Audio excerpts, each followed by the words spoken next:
Hello guys welcome to my YouTube. नमस्ते जोरले यहाँहरू सन्चै हुनुहुन्छ? म पनि सन्चै छु। इट हेल्दी बी हेल्दी यसमा भिडियोमा त्यस्तो केही पनि छैन होइन। आज चाहिँ मसँग छ यो चाहिँ दही र काँक्राको सलाद हो विथ नुन एन्ड खुर्सानी। सिम्पल जस्तो सिम्पल होइन। अनि यो टिस भयो। अनि यो चाहिँ चिउरा अलिकति सोफ लगाएर भुटेँ। अरू के लगाउँदैन मैले प्याज स्याज केही नलागि। अनि यो चाहिँ अन्डा र चिउरा हो, थोरै दुईवटा अन्डा हो। आजको मेरो लन्च चाहिँ यस्तो छ। अनि गाइस कस्तो इम्पोर्टेन्ट छ है, यसरी यहाँ पुरा भिडियो बनाउनुपर्छ मैले यसरी राखेर। ओके म स्टार्ट गर्छु है त। अब मैले काममा स्ट्यान्ड बोकेर हिँड्ने कुरा त भएन, त्यही भएर मेरो एङ्गल नमिल्ला के नमिल्ला। It healthy be healthy stay healthy होइन। मिठो खानुहोस्, राम्रो खानुहोस्, आफूलाई माया गर्नुहोस् है सबैजनाले। स्वस्थ रहनुहोस्, मस्त रहनुहोस् अनि व्यस्त रहनुहोस्। घरमा जस्तो त हुँदैन पकाउँदा छिटो मिठो। तर आलु चाहिँ यस्तो भएछ, मैले प्याज स्याज के लगाउँदैन क्या, मलाई मन पर्दैन कि आलुमा। अनि आलु चाहिँ यस्तो भएछ होइन, यस्तो सोफ मात्रै लगाएको। अनि फेरि कलर आउँदा पनि सेतै आँखा पल्टाएको हुन्छ नि त आलु। अनि त्यही भएर अलिअलि उयो लगाइरहेको के भन्छ पाप्रिका पाउडर, खुर्सानीको धुलो। अनि अन्डा चाहिँ सिम्पल यत्तिकै पकाएको मात्रै हो बाबर। अनि केसँग खाने त्यहाँको त पिठोवाला रोटीभन्दा त बेटर चिउरा मिठो हुन्छ आलुसँग त भनेर चिउरा लगायो अलिकति। कति धेरै खाएको भन्नुहुन्छ होला है, यति मात्रै खाएको छु गाइस, यति मात्रै खाएको छु होइन। तपाईँहरूले बोटीको पनि हेर्न सक्नुहुन्छ। ओके अब सुरु गरेँ है त हजुरहरू। मेरै जुठो हो, मैले खाने बालै होइन नि।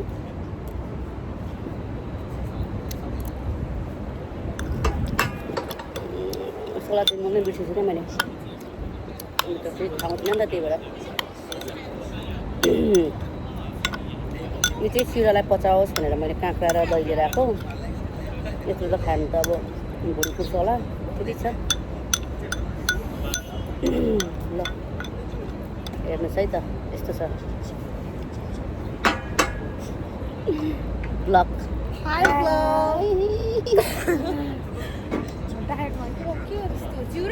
चिउरा र अन्डा अनि आलु। किन के खाने अनि पिज्जा? अनि ल खाइ ल। सुरुमा मैले हेल्दी चिजबाटै सुरु गरेँ त।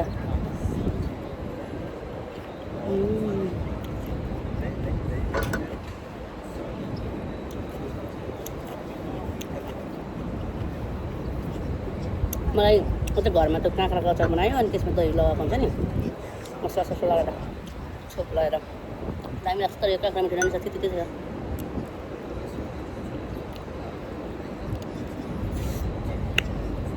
अमिलो रहेछ।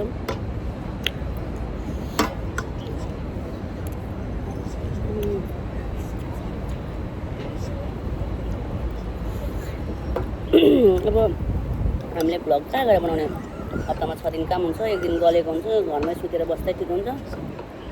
त्यही भएर यसो सोचेँ खाएको भिडियो बनाउँछु। बनाएको भिडियो त लाउनु हुन्छ कि, तर बनाएको भिडियो चाहिँ अब लाउन भ्याउँदैन क्या। त्यहाँ बिजी आवरमा अलिक पछि आउनेहरूले चाहिँ मजाले पकाउनु पाउँछ टाइम दिएर। के खानु मन छ हामीले चाहिँ क्विक डिसिजन लिनुपर्छ अनि क्विक पकाइहाल्नुपर्छ क्या। त्यही भएर अलिक गाह्रो छ कि बिहान हुन्जेल चाहिँ म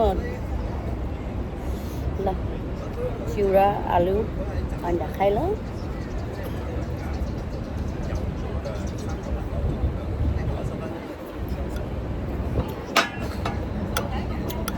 तिमीले नुन मात्रै लगाएको होइन, मलाई सोप मनपर्छ क्या। मैले आज किन यो खाएको भने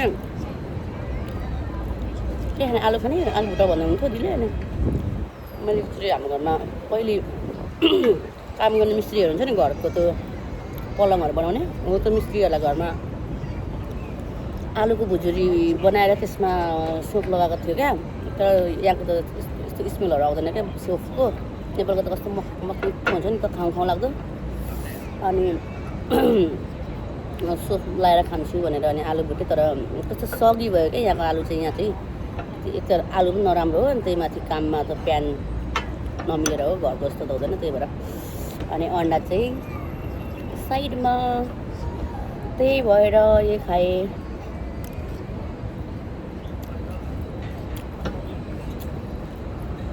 गुलियो गुलियो जस्तो आलु चाहिँ यो क्यामेरा एङ्गलको चाहिँ अझै पनि मलाई ज्ञान छैन होइन, त्यही भएर यस्तै हो, माइन्ड नगरिदिनुहोस् है। टिकटकमा बनाएर लाउँदा त अलिक राम्रो आउँछ होला, ओरिजिनल क्यामेरामा बनाएको। त्यही माथि आज मैले सनस्क्रिमहरू केही नलाएको कि हतारमा कुदेर आएको, काली नकाली पो देखिरहेको छु। अनि त्यही माथि फेरि अझै सनस्क्रिम नलगाउन नि आजैको दिन चाहिँ ओभनमा बस्नु परेको क्या मैले पिज्जा बनाउनुलाई। गाह्रो छ मलाई। अघि अनुहार चिरिक चिरिक गर्दै थियो ओभनमा धेरै रन्केर ओभनमा अनुहार।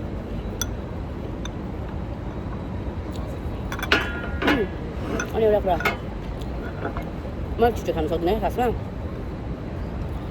अनि खाना खाँदा 1 चम्ची 32 चोटि चपाउनु भन्छ क्या। अब त्यो 32 चोटि चपाएर खाँदा मेरो त ब्रेक त फाँक हुन्छ नि त है। खाँदाखेरि चाहिँ मजाले चपाएर खानुहोस् भन्छ, तर एकचोटिमा 32 चोटि चपाउँदा चाहिँ मेरो त आमा कति बज्छ होला नि, म त सोचेकै थिइनँ त।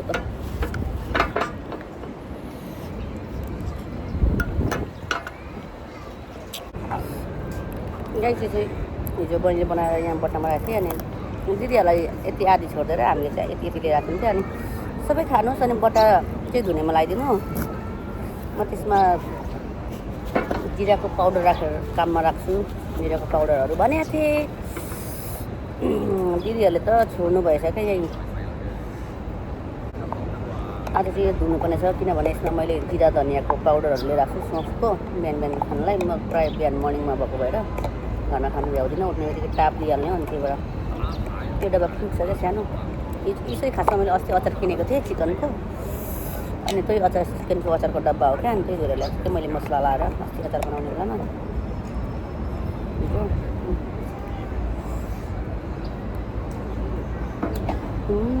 अब दामी हुन्छ मेरो चुरा।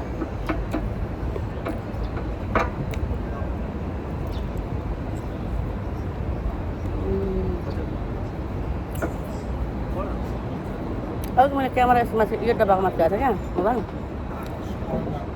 अनि बोटोकै देख्न क्या।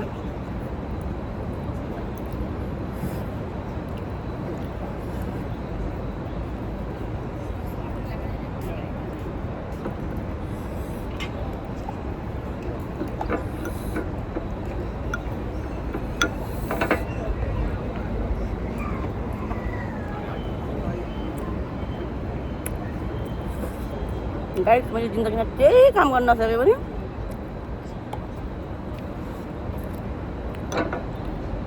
नाच्नु न।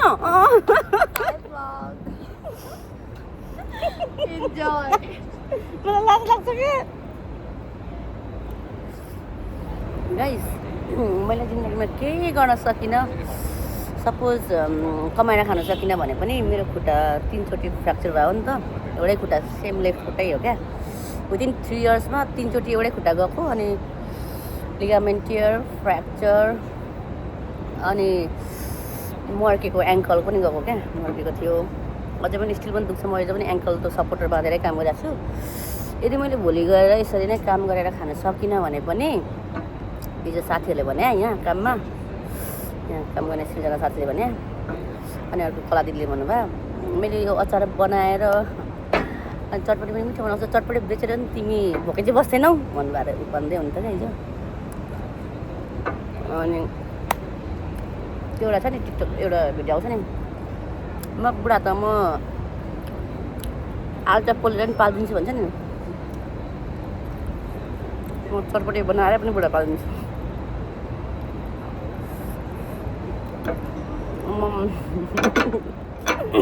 कतिलाई त सुनेर क्या रिस उठेको होला है, यो केटी क्या घमण्डी रहेछ बुढा पालिदिन्छु भन्छ भन्दै होला नि।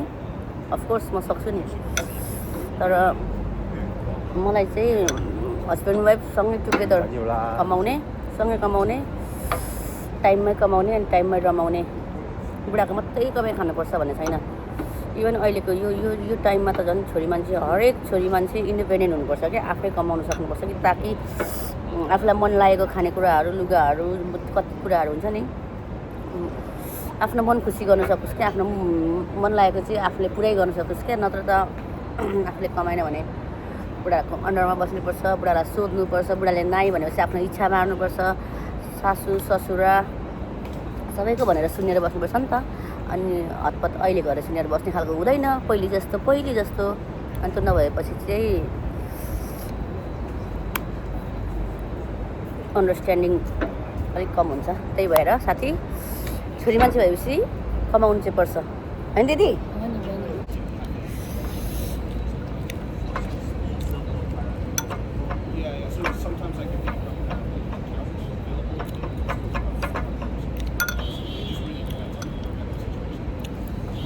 कलरै चिन्नु भयो तर यसले मलाई भएर ओभर बिसाउँछ होला है।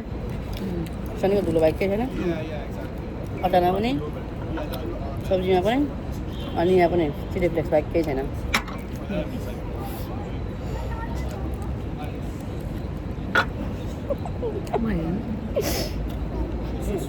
मलाई लाज लाग्यो दिदी थिएन। ओके गाइस, अब अझै यति छ होइन, म बिस्तारै मेरो खाना इन्जोय गर्छु। हजुर सबैले खाना खाइसक्नुभयो होला, सायदै भिडियो आउँदाखेरि त बिहानको खाना खाइसक्नुहुन्छ। ओके, यसरी माया गरिदिनु होला, सब्सक्राइब गरिदिनु होला, लाइक सेयर पनि गरिदिनु होला। सबको सानो सहयोगले मेरो युट्युब आइडी हुनसक्छ। ओके, स्वस्थ रहनुहोस्, मस्त रहनुहोस्, व्यस्त रहनुहोस्।